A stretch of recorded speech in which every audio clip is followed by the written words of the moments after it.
1886 সালে আমেরিকার শিকাগো শহরে শ্রমিকদেরকে এখন যে 8 ঘন্টা আপনারা কাজ করেন সেই শ্রমিকদেরকে তখন 12 ঘন্টা 14 ঘন্টা 30 ঘন্টা কাজ করানো হচ্ছে, 18 ঘন্টা কাজ করা। তারা সেখান থেকে শিক্ষার জন্য ঐক্যবদ্ধভাবে 1886 সালে শিকাগো শহরে তারা এর বিরুদ্ধে আন্দোলন করে এবং তখন পুলিশে অনেক শ্রমিক নিহত হয়। তাদের রক্তের বিনিময়ে আজকে আমরা এই কর্মসূচি পেয়েছি।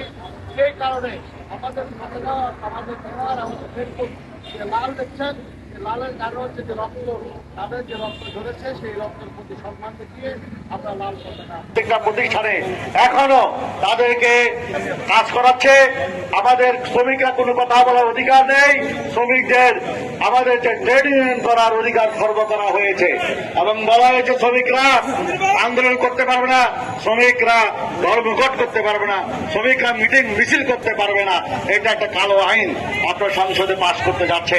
আমরা জোর দাবি জানাবো সরকারকে এই ধরনের শ্রম বহির্ভূত, শ্রমিকদের অধিকার বহির্ভূত কোন আইন যেন সংসদে পাশ না হয়। প্রত্যেকটা শ্রমিককে রেশনের ব্যবস্থা করতে হবে। নামমাত্র মূল্যে 10 টাকা চাল, আপনার 20 টাকা তেল শ্রমিকদের